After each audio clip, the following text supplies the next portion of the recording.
STF जवानों के हत्याकांड मामले में 13 मुलजिमों को आजीवन कारावास।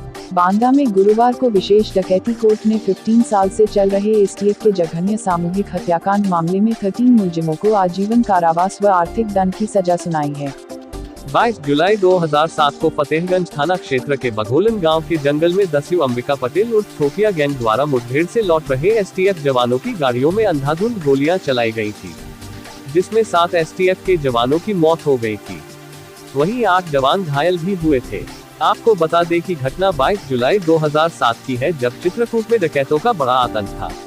आईपीएस अमिताभ यस अपनी एसटीएफ टीम के साथ चित्रकूट के जंगलों में डेरा डाले हुए थे और डकैतों के सफाया के लिए मिशन छेड़ रखा था। इस दौरान एसटीएफ और डकैतों के बीच कई बार मुठभेड़ भी हुई थी। पाठा के कुख्यात डकैत शिव कुमार पटेल उर्फ ददुआ को एसटीएफ टीम द्वारा एनकाउंटर में मार गिराया गया था। उसके बाद लगातार ही डकैतों के सफाई के लिए एसटीएफ की टीम काम कर रही थी। इसी दौरान मेयादीन पटेल डकैत, जो कि ठोकिया गैंग का सक्रिय सदस्य था, जिसका एनकाउंटर कर एसटीएफ की टीम लौट रही थी, उसी दौरान घात लगाकर बैठे कुख्यात डकैत अंबिका पटेल उर्फ ठोकिया गैंग द्वारा रात 10 बजे जंगल में घेरकर फतेहगंज थाना क्षेत्र के बघोलन गांव के पास गाड़ियों में बैठे एसटीएफ जवानों पर गोलियों की बौछार कर दी थी, जिससे गाड़ी में बैठे 7 एसटीएफ के जवानों की मौत हो गई थी। वहीं इस घटना में 8 जवान गोली लगने से घायल हो गए थे। 7 महीने तक पुलिस द्वारा सर्चिंग अभियान चलाया गया, जिसके बाद 16 लोगों को चिन्हित किया गया, जिनको वारदात का मुख्य आरोपी पाया गया था।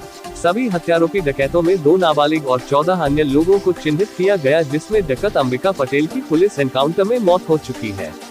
वहीं 2 नाबालिगों का केस चित्रकूट में चल रहा है। वहीं 13 मुलजिमों को गुरुवार को 15 साल बाद विशेष डकैती न्यायालय बांदा में आजीवन कारावास और आर्थिक दंड की सजा सुनाई गई है। 15 साल तक मुलजिमों को कभी नहीं मिली जमानत। आपको बता दें कि गैंग का सरगना दस्यु अंबिका पटेल उर्फ ठोकिया, जो कि 6.5 लाख रुपए का इनामी था, उसको पहले ही पुलिस ने एनकाउंटर में ढेर कर दिया था। वहीं बुंदेलखंड के पाठा क्षेत्र में आज भी इस जघन्य हत्याकांड की चर्चाएं होती हैं। आपको यह भी बता दें कि वारदात के बाद से गिरफ्तार सभी 13 आरोपी, जिनको गुरुवार को सजा हुई है, इन्हें न्यायालय द्वारा कभी भी जमानत नहीं मिली। अधिवक्ता को पूर्व में धमकी भी मिल चुकी है। इस मामले को लेकर शासकीय अधिवक्ता प्रमोद द्विवेदी ने बताया कि इस केस से मैं हट जाऊं, इसको लेकर मुझे एक बांदा के नरैनी इलाके के रहने वाले अनीश नाम के व्यक्ति के द्वारा पूर्व में धमकियां भी दी गई थी कि वह मुझे और मेरे परिवार को जान माल का नुकसान पहुंचा देगा। बावजूद उसके मैंने इस केस में पैरवी करी और उसके खिलाफ भी न्यायालय में वाद दर्ज कराया, जो काफी समय तक चला। इसके बाद अनीश हाई कोर्ट से मामले में स्टे ले आया था। इन धाराओं के आधार पर हुई आजीवन कारावास की सजा। मामले से जुड़े 13 मुलजिमों को धारा 147, 148, 149, 302, 307 व 11/12 डकैती एक्ट के तहत आजीवन कारावास व अर्थदंड की सजा हुई है। खबर जगत के लिए बांदा से दिलीप जैन की रिपोर्ट। साल पहले मैं विशेष लोक अभियोजक डकैती था। मेरा नाम प्रमोद द्विवेदी है। मैं नरैनी का रहने वाला हूँ और 1.5 साल पहले इसमें एक सहअभियुक्त थे, अनीश अहमद। वो जमवारा के रहने वाले थे। तो फाइल को जब हमने बहस की तैयारी किया तो हमको ये ऐसा लगा कि इसमें जो 319 का एप्लीकेशन जो डालना ये आवश्यक है।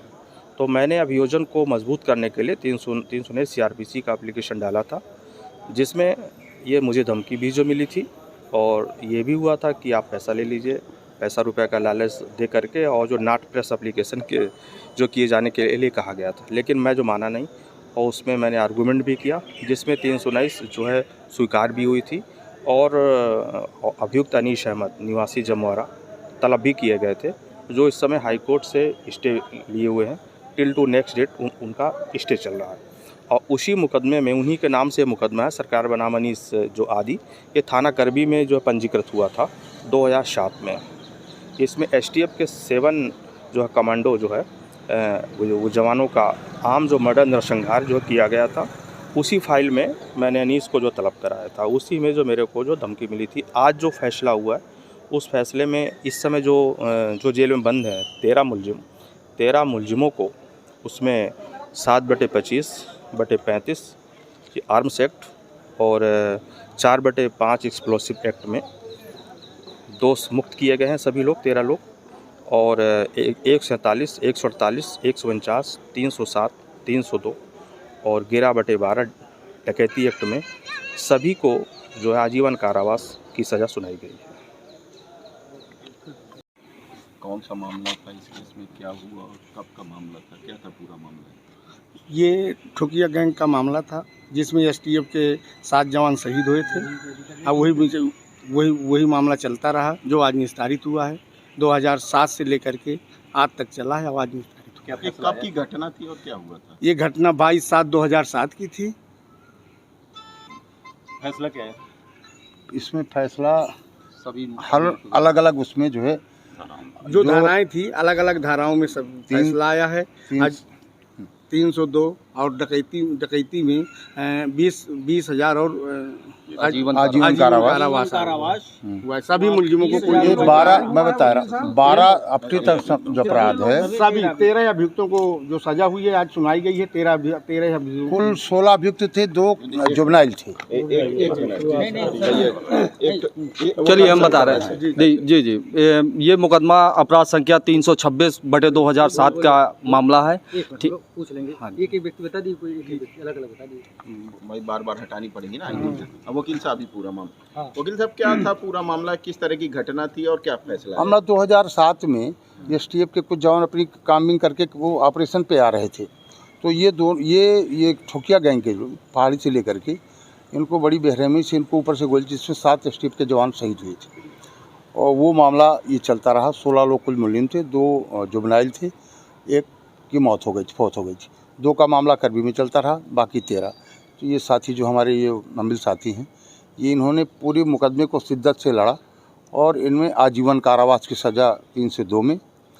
और जो अपहृत अपराध है 12 डकैती, उसमें 20-20 हज़ार रुपया और 1 से 7 में 2-2 साल, लेकिन सजाएं सब 1 साल चलेंगी।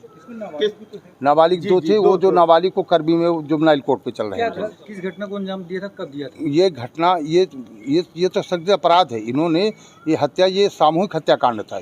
एसटीएफ का ये सामूहिक हत्याकांड था। और सामूहिक हत्याकांड में करीब मुझे लगता है 7 महीने का ऑपरेशन चला इनका, जिसपे ये लोग जो है 16 लोग ये इनकी गिरफ्तारी हो पाई थी। इनको ये सजा हुई है जी और इन्होंने जेल में रह के जब से अब तक अभी तक जेल में रहे हैं। अब इनकी बेल नहीं हुई। माननीय सर्वोच्च न्यायालय तक से भी बेल नहीं हुई। ये आजीवन कारावास में कितने दिन रहना पड़ेगा? ये आजीवन कारावास का मतलब इस समय है प्राकृतिक जीवन शेष रहने तक की सजा।